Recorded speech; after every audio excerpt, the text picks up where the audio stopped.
Hello guys, welcome back on my YouTube channel. और आज हम स्टार्ट करने जा रहे हैं सिविक्स का चैप्टर आउटकम्स ऑफ डेमोक्रेसी। इस चैप्टर को भी हम वन शॉट में कंप्लीट करेंगे। तो हमें इस चैप्टर में क्या क्या देखना है कि हमारी जो डेमोक्रेसी है उसके क्या क्या आउटकम्स हैं, हम उन आउटकम्स को कैसे पता लगा सकते हैं कि हमारे जो ये आउटकम्स हैं ये ठीक भी है या नहीं। हम देखेंगे कि जो हमारी डेमोक्रेसी है क्या वो एक अकाउंटेबल गवर्नमेंट है, रिस्पॉन्सिव गवर्नमेंट है।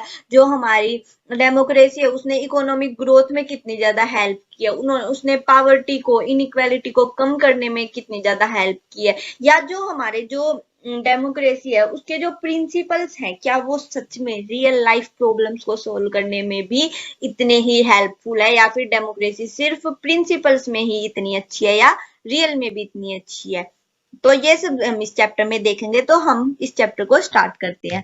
हम पहले तो ये देखते हैं कि डेमोक्रेसी के आउटकम्स को हम कैसे एक्सेस कर सकते हैं। हमें पता है हम गवर्नमेंट को, जो हमारी जितनी भी नॉन गवर्नमेंट डेमोक्रेटिक रिगाइम्स है जैसे कि मोनार्की सिस्टम हो गया या फिर डिक्टेटरशिप हो गया, उनसे हम हमारी डेमोक्रेसी को एक बेटर फॉर्म ऑफ गवर्नमेंट ही मानते हैं। बेटर फॉर्म ऑफ गवर्नमेंट क्यों मानते हैं? क्योंकि हमारी डेमोक्रेसी हमें इक्वेलिटी देती है सिटीजन्स में। मतलब हर एक सिटीजन डेमोक्रेसी में इक्वल बिफोर लो है। गरीब भी और अमीर भी सभी लो के बिल्कुल इक्वल है डेमोक्रेसी में। ये हमारे इंडिविजुअल को एक डिग्निटी प्रोवाइड करती है। ये डिसीजन मेकिंग की क्वालिटी को इम्प्रूव करती है। ये नहीं कि डिसीजन ले दिया जल्दी जल्दी, हम डिसीजन प्रॉपर आर्ग्यूमेंट से प्रॉपर पास होता है हर एक डिसीजन, फिर हम उस डिसीजन को क्लियर करते हैं, पास करते हैं। तो वो डिसीजन मेकिंग की क्वालिटी पे ध्यान देती है। ये कॉन्फ्लिक्ट जितने भी हमारे ग्रुप्स में या फिर जितने भी हिंदू मुस्लिम इनमें जितने भी कॉन्फ्लिक्ट्स होते हैं, इनको सोल्व करने के लिए, इनको रिजोल्व करने के लिए एक मेथड प्रोवाइड करता है।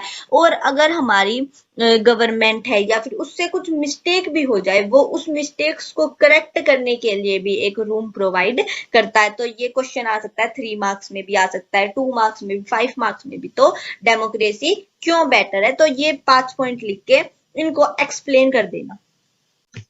अब हमारी जैसे कि जो हमारे, जैसे मैंने बताया, जो डेमोक्रेसी है वो जितने भी और अल्टरनेटिव्स हैं उनसे तो बहुत ही ज्यादा अच्छी मानी जाती है। लेकिन कुछ लोगों का मानना है कि जो डेमोक्रेसी है वो प्रिंसिपल में ही अच्छी है लेकिन प्रैक्टिस में इतनी ज्यादा अच्छी नहीं है। क्या ये एक्सपेक्टेशन जो डेमोक्रेसी की है वो सच में ही पूरी की जाती है? अब हम देखेंगे कि भाई कैसे। तो देखो हमारी जो ऑल ओवर वर्ल्ड है उसकी जितनी भी कंट्रीज है, उनकी जो 100 कंट्रीज है उनमें से जो 100 कंट्रियां हैं उन्होंने कुछ ना कुछ डेमोक्रेटिक पॉलिटिक्स चलाई हुई है। उनका खुद का एक कॉन्स्टिट्यूशन है, वो रेगुलरली इलेक्शन होल्ड करते हैं, उनकी पार्टीज हैं, उन्होंने राइट टू सिटीजन दे रखा है। तो ये कॉमन फीचर्स हैं जो हर एक कंट्री में मिल जाएगा, जो बोलते हैं कि मैं डेमोक्रेटिक हूँ। क्या? लेकिन जो डेमोक्रेसी है ना वो हर कुछ ना कुछ टर्म्स में, जैसे सोशियो इकोनॉमिक टर्म्स में, कल्चरल अचीवमेंट्स की टर्म्स में, हर एक कंट्री अपनी अलग अलग डिफरेंट, हर एक जगह की डेमोक्रेसी अलग अलग होती है। तो यही देखेंगे हम। तो अब हमारा फर्स्ट फीचर था अकाउंटेबल, रिस्पॉन्सिव और लेजिटिमेट गवर्नमेंट। जो हमारी डेमोक्रेसी है वो दूसरे लोगों की चॉइस पे बनी हुई सरकार है। मतलब democracy is government of other people, जो for the people, by the people, of the people. ये हमने अब्राहम लिंकन का बहुत ज्यादा अच्छा स्लोगन सुन रखा है। तो जो डेमोक्रेसी है उसका बेसिक आउटकम क्या होता है? बेसिक आउटकम है कि भाई जो ये गवर्नमेंट है, डेमोक्रेटिक गवर्नमेंट है, ये सिटीजन्स के लिए अकाउंटेबल है। और जो सिटीजन्स की जितनी भी नीड्स है या फिर सिटीजन्स की जितनी भी एक्सपेक्टेशंस है उनसे रिलेटेड ये रिस्पॉन्सिव है। मतलब उनसे रिस्पॉन्सिबल है उन नीड्स के लिए। तो अब हमें पता लगाना है कि जो हमारी डेमोक्रेटिक गवर्नमेंट है वो क्या उतनी ही एफिशिएंट है। अब एफिशिएंसी मतलब उनका क्विक डिसीजन मेकिंग है, क्विक इम्प्लीमेंटेशन है, क्या इनको बोलते हैं हम एफिशिएंट। अब हम कुछ लोगों को लगता है कि डेमोक्रेसी इतनी ज्यादा एफिशिएंट गवर्नमेंट नहीं है। अब देखो नॉन डेमोक्रेटिक जो रूलर्स होते हैं उनको कोई भी आर्गुमेंट्स नहीं करने होते, कुछ असेंबली में डेलिब्रेशन नहीं देना होता, कुछ मेजोरिटी माइनॉरिटी किसी के बारे में, कुछ पब्लिक ओपिनियन हो गया, किसी के बारे में कुछ वरी करने की जरूरत नहीं होती। उनको भाई जो भी ठीक लगा, जो उनका फैसला आया वो उन्होंने डिसीजन लिया और उसको इम्प्लीमेंट कर दिया। लेकिन जो डेमोक्रेसी है उसमें हर एक नेगोशिएशन, डेलिब्रेशन, इसके साथ हर एक पब्लिक ओपिनियन, इन सब को साथ दिया जाता है। तो ये जो डेमोक्रेसी है ये इसी आइडिया पे बेस्ड है। तो ये क्वेश्चन आ सकता है कि do you agree in terms like करके कुछ क्वेश्चन आ सकता है कि democracy is based on idea of deliberation and negotiation. तो आपको ये पॉइंट लिख के आने हैं कि नॉन डेमोक्रेटिक में ऐसा होता है और डेमोक्रेसी में ऐसा होता है। अब हम अगर अकाउंटेबल गवर्नमेंट, जो हमारा फर्स्ट था कि अकाउंटेबल गवर्नमेंट है या नहीं डेमोक्रेसी, इसमें देखेंगे अकाउंटेबल गवर्नमेंट मतलब जो डेमोक्रेसी है वो ट्रांसपेरेंसी थी। ट्रांसपेरेंसी ही अकाउंटेबिलिटी को इनेबल करती है। ट्रांसपेरेंसी मतलब जो गवर्नमेंट है वो अपनी जितनी भी उसकी रेगुलर एक्टिविटीज है या फिर वो सिटीजन को कैसे गवर्न कर रही है उनसे रिलेटेड हर एक इंफॉर्मेशन सिटीजन को दे, और सिटीजन को हर एक इंफॉर्मेशन टाइमली भी मिलनी चाहिए। इसी चीज को हम बोलते हैं ट्रांसपेरेंसी। ये ट्रांसपेरेंसी की डेफिनेशन है। It means that the government must provide information about its activities and governments to the citizen that is accurate, जो बिल्कुल सही हो, कंप्लीट हो और टाइमली भी मिले। अगर ट्रांसपेरेंसी होगी तो ही वो अकाउंटेबिलिटी को मिलती है। जैसे कि हमारी इंडिया में राइट टू इंफॉर्मेशन एक्ट है 2005 में। इस एक्ट के तहत ये है कि सिटीजन्स को गवर्नमेंट से टाइमली रिस्पांस मिलना चाहिए। इस एक्ट के थ्रू जो हमारी ट्रांसपेरेंसी और जो अकाउंटेबिलिटी है वो प्रमोट होती है। अब हमारी जो डेमोक्रेसी है कि ये अकाउंटेबल है या नहीं है हमें कैसे पता लगेगा? ये 3 प्रैक्टिस से में पता लगेगा। एक तो रेगुलर, फ्री और फेयर इलेक्शन, मतलब इलेक्शन हो वो रेगुलर हो, और ओपन पब्लिक डिबेट हो, मतलब कोई भी सोशल इश्यू है या फिर कोई भी पब्लिक ओपिनियन हो, डिबेट्स हो, और राइट टू इंफॉर्मेशन। ये 3 ऐसी प्रैक्टिस है। अगर ये 3 प्रैक्टिस होंगी तो हमारी गवर्नमेंट अकाउंटेबल होगी। तो ये तो हमारी हो गई प्रिंसिपल्स की बात। अब हम देखेंगे एक्चुअल परफॉर्मेंस की, भाई जो हमारी डेमोक्रेसी है वो एक्चुअली कैसे परफॉर्म करती है। तो जो हमारी डेमोक्रेसी है वो मिक्स्ड रिकॉर्ड देती है, मतलब ना तो वो नेगेटिव रिकॉर्ड देती है ज्यादा, ना वो पॉजिटिव रिकॉर्ड देती है, वो एक मिक्स्ड रिकॉर्ड देती है। मतलब अब फर्स्ट है regular, free and fair election. Democracy में रेगुलर इलेक्शन होते हैं और फ्री और फेयर इलेक्शन होते हैं। अब पब्लिक डिबेट भी होती है, पब्लिक डिबेट होती है, लेकिन हर एक नॉर्मल इंसान को पब्लिक डिबेट में या फिर हर एक डिसीजन में उनको हर एक फेयर चांस नहीं मिलता हर एक इंसान को। ये हो गया। और अब भाई इसका डेमोक्रेसी गवर्नमेंट का इतना अच्छा ज्यादा रिकॉर्ड नहीं है जब ये बात आती है कि उनको सिटीजन्स के साथ इंफॉर्मेशन शेयर करनी है, तो मिक्स्ड रिकॉर्ड शो करती है अकाउंटेबिलिटी में। नेक्स्ट है रिस्पॉन्सिव। रिस्पॉन्सिव मतलब जो हमारी गवर्नमेंट है उसको जितने भी लोग हैं, मेजोरिटी हो, माइनॉरिटी हो, गरीब हो, अमीर हो, उनकी डिमांड पर ध्यान देना चाहिए, उनको डिमांड को उनकी पूरी करनी चाहिए, नीड को पूरा करना चाहिए, और जो हमारी गवर्नमेंट है वो करप्शन फ्री हो। तो अब ये हो गई प्रिंसिपल की बात। अब एक्चुअल रिकॉर्ड जो डेमोक्रेसी का है इस वाले एस्पेक्ट में, रिस्पॉन्सिव वाले एस्पेक्ट में, वो इतना ज्यादा इंप्रेसिव नहीं है। ये लोगों की नीड को इतना ज्यादा पूरा नहीं करती, और जो मेजोरिटी ऑफ पॉपुलेशन है उसकी डिमांड को इग्नोर करती है। और जो हमारी डेमोक्रेसी है वो करप्शन से तो फ्री है ही नहीं, और हम ये तो कह ही नहीं सकते कि जो नॉन डेमोक्रेटिक जो हमारी गवर्नमेंट्स है वो कम करप्टिव है। तो हमारी जो इस वाला एस्पेक्ट है इसमें डेमोक्रेसी का जो रिकॉर्ड है वो इतना ज्यादा इंप्रेसिव नहीं है। तो अगर आपके क्वेश्चंस कोई भी टॉपिक पर आए तो आपको पहले तो उसका प्रिंसिपल बताना है कि ये एक्चुअल प्रिंसिपल है डेमोक्रेसी का, उसके बाद आपको बताना है कि ये हमारी डेमोक्रेसी का एक्चुअल परफॉर्मेंस है। मतलब ऐसा ये तो प्रिंसिपल है और ये हमारी रियल लाइफ में जो डेमोक्रेसी करती है, ठीक है, प्रैक्टिस में ये है। नेक्स्ट है लेजिटिमेट। लेजिटिमेट में ये हम बोल सकते हैं कि जो डेमोक्रेसी है वो पीपल की गवर्नमेंट है, इसलिए वो लेजिटिमेट है। हर एक रिप्रेजेंटेटिव जो है वो लोगों के द्वारा चुना जाता है, लोगों की सरकार होती है। तो इसी जो हमारी जो ये डेमोक्रेसी है इसका खुद का ही इतना ज्यादा सपोर्ट है, और ये ही एक ऐसा आउटकम है जो कि हम इसको इग्नोर नहीं कर सकते कि जो डेमोक्रेसी है उसने खुद का सपोर्ट जनरेट किया है। ये इंपॉर्टेंट है। नेक्स्ट है हमारा इकोनॉमिक ग्रोथ और डेवलपमेंट की। जो डेमोक्रेसी है उसने इकोनॉमिक ग्रोथ और जो हमारी डेवलपमेंट है उसमें कितना ज्यादा हेल्प किया है। मतलब हमारी जो गवर्नमेंट है उसने हमने पता लगाया डेमोक्रेसी गवर्नमेंट ऐसी होती है। लेकिन जो हमारी इकोनॉमिक होती है कि हमारी जो डेमोक्रेसी गवर्नमेंट है वो हमारी इकोनॉमिक ग्रोथ अच्छे से करे और जो हमारी डेवलपमेंट है वो भी अच्छे से करे। ये तो हो गई प्रिंसिपल की बात। अब हमारे कुछ ऐसे एविडेंस है, ये बोलते हैं कि जो डेमोक्रेसी है वो इन एक्सपेक्टेशंस को पूरी तरह से फुलफिल नहीं करती। अगर हम 1950 और 2000 की बात करें, इसमें जो हमारा डाटा निकल के आया उसमें जो डिक्टेटरशिप है उसका जो इकोनॉमिक ग्रोथ का रेट है वो डेमोक्रेसी से ज्यादा है। तो ये हमारा मान लो रेट है डेमोक्रेसी का और ये उसका डिक्टेटरशिप का। तो ये हमारा ज्यादा डिक्टेटरशिप का ज्यादा है डेमोक्रेटिक गवर्नमेंट से। लेकिन हम इसी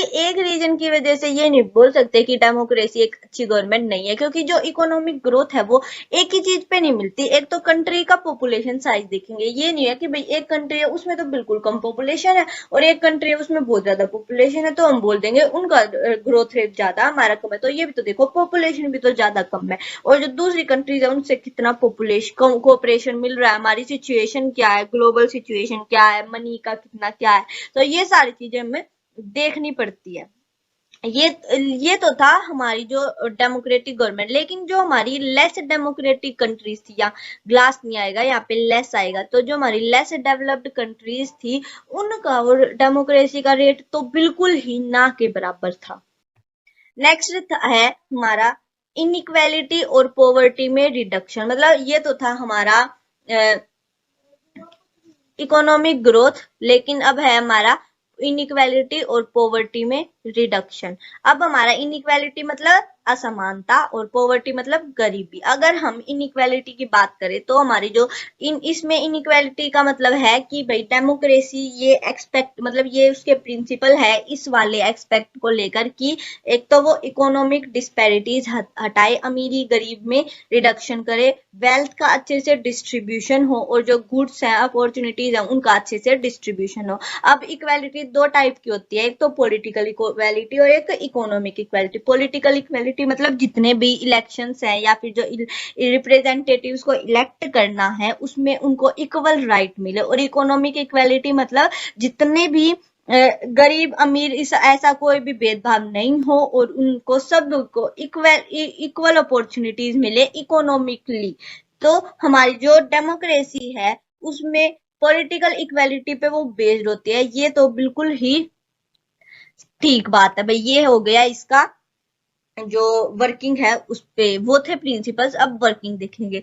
लेकिन जो डेमोक्रेसी है वो इन इकोनॉमिक इनइक्वालिटी को रिड्यूस करने में फेल हो जाती है। जो हमारे सोसाइटी के जो अल्ट्रा रिच होते हैं वो इनकम और वेल्थ मतलब अमीर तो और भी ज्यादा अमीर होता जा रहा है और गरीब और भी ज्यादा गरीब होता जा रहा है। ये हो रहा है डेमोक्रेसी में भी। जो बिल्कुल सोसाइटी के बॉटम में है वो अपनी बेसिक नीड भी पूरी नहीं कर पा रहे हैं। तो ये यहाँ पे बिल्कुल अच्छे से बैठता है।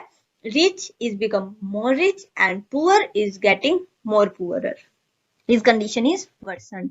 और भाई अब हमारी इसका एक एग्जाम्पल लेते हैं। अगर हम इकोनॉमिक इनइक्वालिटी का, जो पुअर है वो हमें पता है बहुत ज्यादा एक लार्ज प्रोपोर्शन है उनका वोटर पर, फिर भी कोई भी पार्टी उन पर इतना ज्यादा पॉवर्टी इशू पर कोई ध्यान ही नहीं देती। कोई भी पॉलिटिकल पार्टी वो एक बिल्कुल ब्लाइंड आई टर्न कर लेती है। कुछ कंट्रीज में तो इससे भी बुरी हालत है, जैसे कि अगर हम बांग्लादेश की बात करें तो बांग्लादेश की जितनी भी पॉपुलेशन है उसकी आधी पॉपुलेशन तो अमीरों पर निर्भर करती है कि अमीर हमें खाना देंगे, फूड के लिए भी, पैसों के मतलब खाने के लिए भी, जो और दूसरी जो रेगुलर डेली नीड्स होती हैं उनके लिए भी जो पुअर है वो कंप्लीटली रिच पर डिपेंड करता है।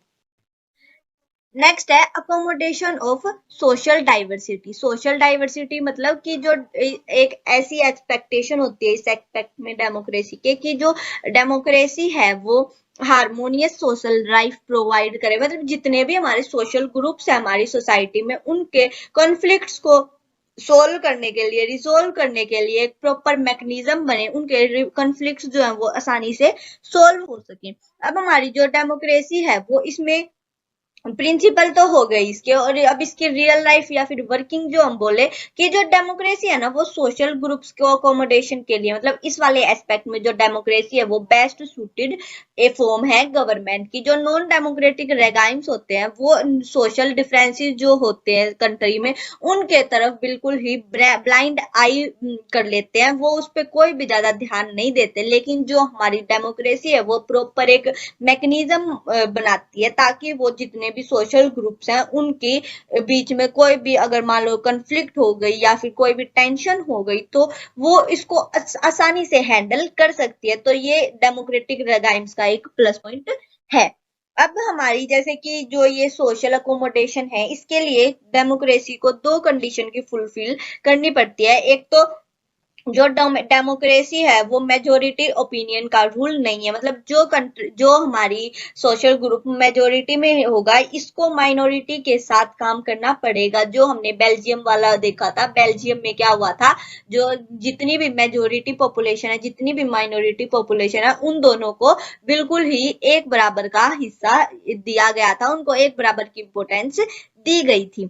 नेक्स्ट है मेजोरिटी रूल जो है वो ये नहीं होता कि वो मेजोरिटी कम्युनिटी का रूल बन जाए। मतलब एक हमारी मान लो दो पार्टीज है तो अगर एक पार्टी को ज्यादा वोट मिल रही है तो इसका मतलब ये नहीं है कि वो ही जिस मेजोरिटी कम्युनिटी ने उस पार्टी को रूल किया तो ये नहीं है कि वही मेजोरिटी कम्युनिटी उसको पूरी कंट्री को रूल करेगी। हर एक हर एक पर्सन को, हर एक इंडिविजुअल सिटीजन को मेजोरिटी में आने का एक चांस मिलता है। अगर वो उसको चांस नहीं मिलता है तो मान लो भाई जो ये वाला एस्पेक्ट है ये फुलफिल नहीं हो रहा है, तो ये हमारा सोशल एकोमोडेशन में आप लिख के आ जाना, फुल मार्क्स मिलेगी आपको। नेक्स्ट है dignity and freedom of citizens, मतलब जो हमारी डेमोक्रेसी है वो लोगों को कितनी ज्यादा फ्रीडम दे रही है, कितनी ज्यादा डिग्निटी प्रोवाइड कर रही है, कितनी ज्यादा रिस्पेक्ट मिल रही है।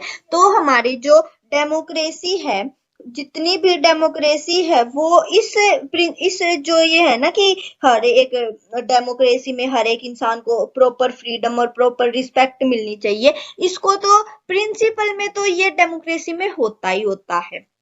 अब हमारी जो बहुत सारे जो जैसे कि है ना सोसाइटी में कुछ जगह पे ऐसे भी है कि प्रिंसिपल में तो फ्रीडम मिल ही जाती है। अब हम उसमें देखते हैं जैसे कि वर्किंग में कि जैसे डिग्निटी ऑफ वुमेन की बात करें कि जो वुमेन्स हैं उनको क्या हुआ है। जैसे हमें पता है हमारा जो मोस्ट जितनी भी वर्ल्ड की सोसाइटी है वो मेल डोमिनेटेड सोसाइटी थी, उसमें मेल का ज्यादा वो था, वुमेन पे कोई इतना ज्यादा ध्यान नहीं देता था। फिर वुमेन ने बहुत ज्यादा स्ट्रगल किया, फाइट की, लड़ाइयां की, उसकी वजह से जो हमारी वुमेन है उनको इक्वल ट्रीटमेंट मिलने लग गया मैन की तरह ही। अब ऐसा नहीं है कि भाई ये प्रिंसिपल की बात होगी, लेकिन जो रियल लाइफ है ना अभी भी वुमेन को इतनी ज्यादा इज्जत रिस्पेक्ट के साथ ट्रीट नहीं किया जाता। अब भी कुछ ऐसी जगह मिल जाएंगी जहाँ पे वुमेन को डिसरिस्पेक्टफुल तरीके से ट्रीट किया जाता है। लेकिन अब हमें पता है हमारा ना एक लॉ पास हो गया है, अब वुमेन अपने लिए आवाज उठा सकती है कि अगर उसके साथ मान लो डोमेस्टिक वायलेंस हो रहा है तो वो केस फाइल कर सकती है। तो अगर प्रिंसिपल एक सेट हो चुका है, एक लॉ बन चुका है, तो अब वुमेन के लिए थोड़ा इजी हो गया है रिस्पेक्ट मिलना। लेकिन नॉन डेमोक्रेटिक में क्या होता है, अब है ना उनको वुमेन के अधिकारों के लिए, वुमेन के राइट्स के लिए कुछ उनको वो लॉ ही नहीं पास करते, वो ऐसा कुछ प्रिंसिपल ही नहीं बनाते। तो इसलिए जो डेमोक्रेसी है उसमें थोड़ा है डिग्निटी ऑफ वुमेन का। ऐसे ही कास्ट के लिए भी यही होता है। अब हमारा जो इंडिया की ही हम बात करें तो हमारी जो एससी है, एसटी है, जो दूसरी डिसएडवांटेजेस कास्टीज हैं उनको कितनी ज्यादा अपॉर्चुनिटीज मिलती हैं, कितना ज्यादा ये मिलता है कि हाँ भाई उनको भी इक्वल स्टेटस मिले। लेकिन अब वही है, मिलता है, हमारी कितना ज्यादा करती है गवर्नमेंट, फिर भी कुछ कास्ट बेस्ड इनइक्वालिटीज हो जाती हैं।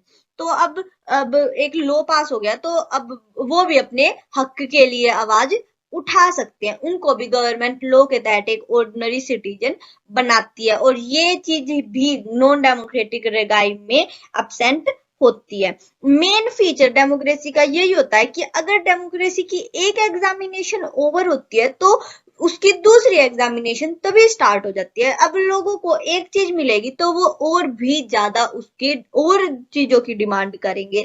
तो जो ये फैक्ट है कि जो पीपल कंप्लेन करते हैं ये डेमोक्रेसी की सक्सेस के लिए एक टेस्टिमोनी है। तो ये एक फैक्ट है और इसको हम कोई भी इसको झुटला नहीं सकता है। तो अब इसी की वजह से जो डेमोक्रेटिक गवर्नमेंट है वो एक बेटर गवर्नमेंट है दूसरी गवर्नमेंट से। तो ये हमारा पूरा आउटकम्स ऑफ डेमोक्रेसी वाला चैप्टर था। ये हमारा चैप्टर बिल्कुल फिनिश हो गया है। मुझे आशा है कि आपको ये चैप्टर पूरा समझ में आया होगा अच्छे से। और अगर आपको ये चैप्टर समझ आया हो तो then do subscribe to my channel let's be Smartius. और अगर आपको कुछ भी डाउट हो देन डू कमेंट्स, मैं उसको क्लियर करने की पूरी कोशिश करूंगी। Thank you for watching.